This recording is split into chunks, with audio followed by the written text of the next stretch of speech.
আসসালামু আলাইকুম বন্ধুরা। আজকে সকালে মেয়েকে নিয়ে যখন স্কুলে গেলাম তখনই যাওয়ার পথে চোখে পড়লো লাল লাল গোল গোল ফ্রেশ টমেটো। দেখে তো আর লোভ সামলাতে পারলাম না, তো নিয়ে আসলাম আজকে সস বানানোর জন্য। এটি ঘরে বানানো খুবই সহজ, আর সংরক্ষণ পদ্ধতি সহ বানালে এটি দীর্ঘদিন ধরেই ঘরে রাখা যায় বানিয়ে। আর আমার বাচ্চাদেরও অনেক পছন্দ, তাই আমি বানিয়ে রাখি। আর এটা বানানো খুব সহজ।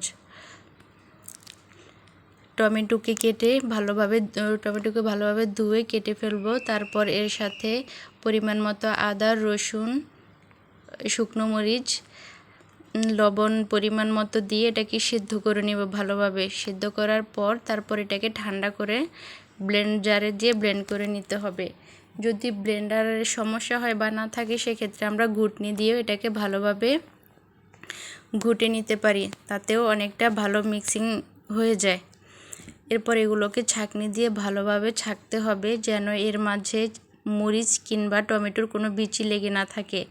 ভালোভাবে এগুলোকে ছাড়িয়ে নেওয়ার পর আমরা এরপর এটাকে বাকি প্রসেসিংয়ে যাব।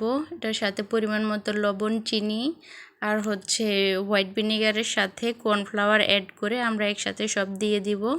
তারপর অনবরত এটাকে নাড়তে হবে, কেননা জাল করার সময় যদি না নাড়ি তাহলে এটা নিচ দিয়ে লেগে যেতে পারে। তো সেক্ষেত্রে এটাকে অনবরত নাড়তে হবে।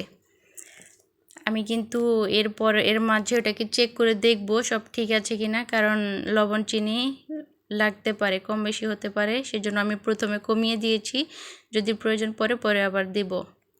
তো হয়ে গেল আমার সস।